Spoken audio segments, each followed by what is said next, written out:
کیونکہ دو شہادتیں، آج امام حسن علیہ السلام کا ذکر اور کل اشرف الانبیاء کا خصوصاً، اور پھر انشاءاللہ اسی جانب توجہ دلائیں گے، کیونکہ اب دنیا کو جاننے کی ضرورت ہے اشرف الانبیاء کے مصائب، اور اس جانب توجہ رہے کہ اشرف الانبیاء پہ بہت مصائب پڑے، اور جتنے مصائب اہل بیت ہیں در حقیقت وہ اشرف الانبیاء ہی کے مصائب ہیں، اور اشرف الانبیاء کے مقابلے میں جو منافقین تھے انہوں نے ہی اشرف الانبیاء کی آل کو قتل کیا، کیونکہ یہ جو امامت کا سلسلہ تھا، یہ اشرف الانبیاء جس شریعت کو لے کے آئے تھے اس شریعت کی پروٹیکشن کے لیے، کتاب خدا کی حفاظت کے لیے، دین رسول اللہ کی حفاظت کے لیے یہ امامت کا سلسلہ تھا۔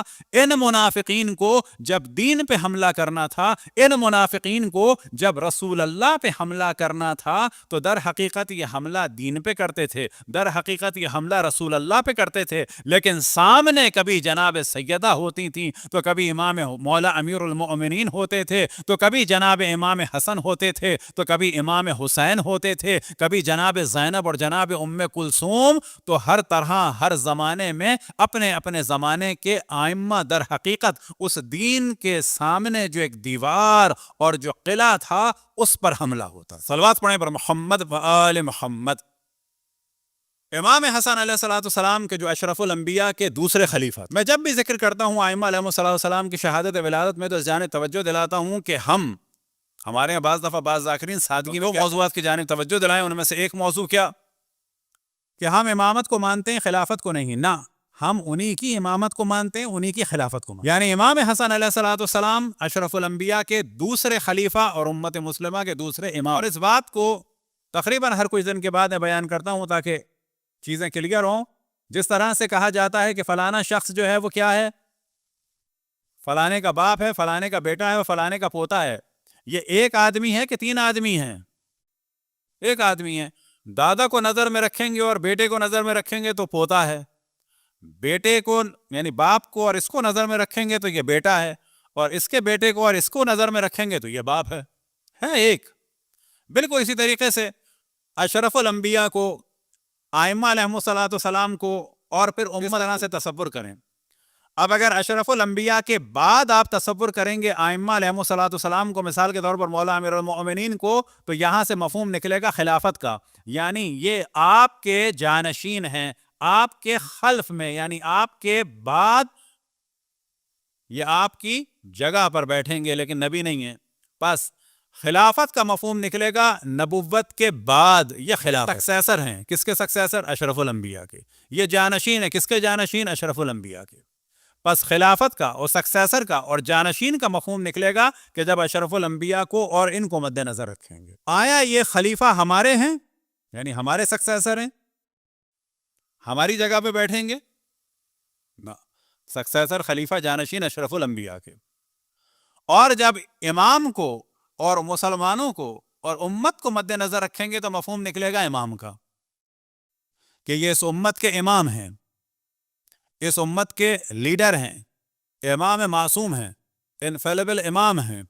آیا یہ امام رسول اللہ کے ہیں؟ رسول اللہ صلی اللہ علیہ وآلہ وسلم کے خلیفہ ہیں، امت مسلمہ کے امام ہیں۔ پس مولا امیر المومنین اشرف الانبیاء کے پہلے خلیفہ، امت مسلمہ کے پہلے امام، امام حسن علیہ السلام اشرف الانبیاء کے دوسرے خلیفہ، امت مسلمہ کے دوسرے امام۔ پس اصل گفتگو یہ نہیں ہے کہ ہم ان کی امامت کو مانتے ہیں اور کسی اور کی خلافت کو مانتے ہیں، نہ، ہم انہی کو امام مانتے ہیں، انہی کو خلیفہ مانتے ہیں، بیک وقت عالم اسلام میں ایک نیا مفہوم وجود میں آیا خلیفہ کا، بالکل ویسے جیسے کہ سیزر، اور مثال کے طور پر جو بادشاہوں کے لیے دیگر کوئی بھی پوسٹ ہو سکتی ہے، جبکہ جب نام لیا جاتا ہے تو کہا جیسے کہ فرعون، قیصر، اور یعنی اسلامی حاکم کو خلیفہ کہا جانے لگا، لیکن جو خلیفہ کا اصل مفہوم تھا وہ کیا تھا؟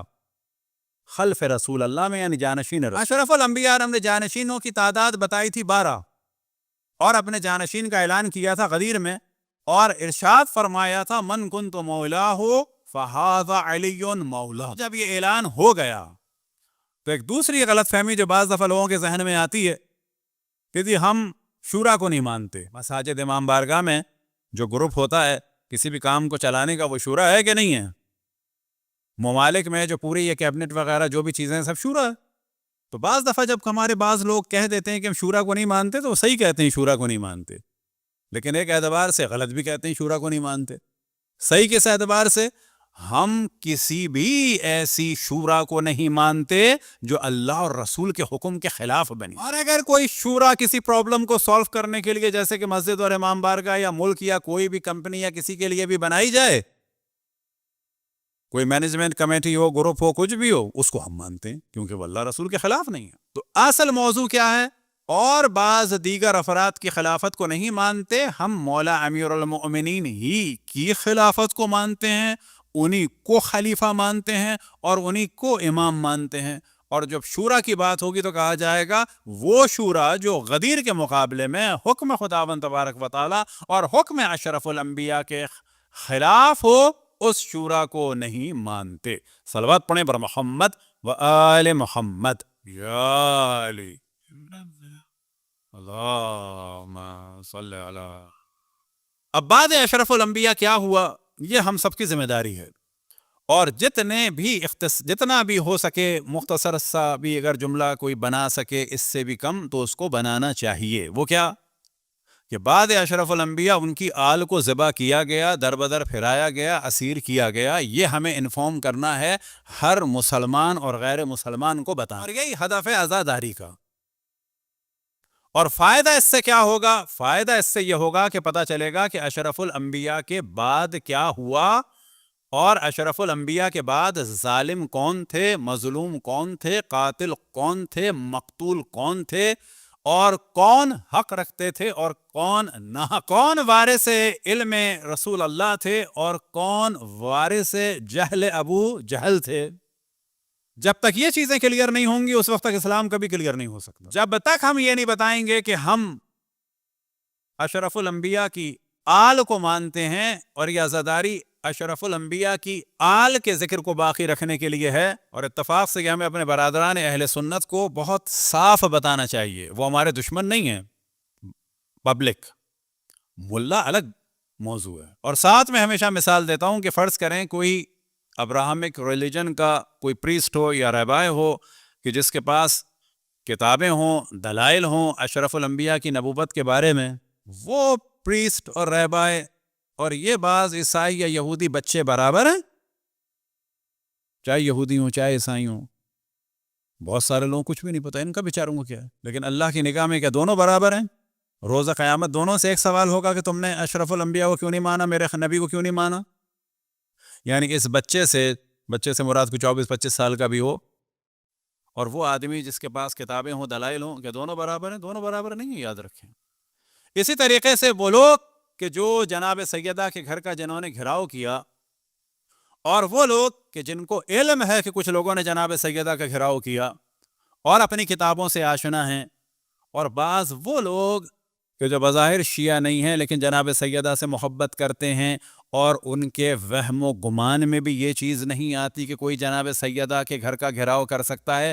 کیا یہ تینوں برابر؟ بہت بڑی تعداد ایسی ہے اس وقت عالم اسلام میں کہ جن کو نہ اہل بیت کے فضائل کا علم ہے نہ اہل بیت کے مصائب کا. اور عزاداری جو ہے وہ اسی کام کے لیے ہے کہ اہل بیت کے فضائل بھی ان کو بتائے جائیں اور مصائب بھی بتائے جائیں.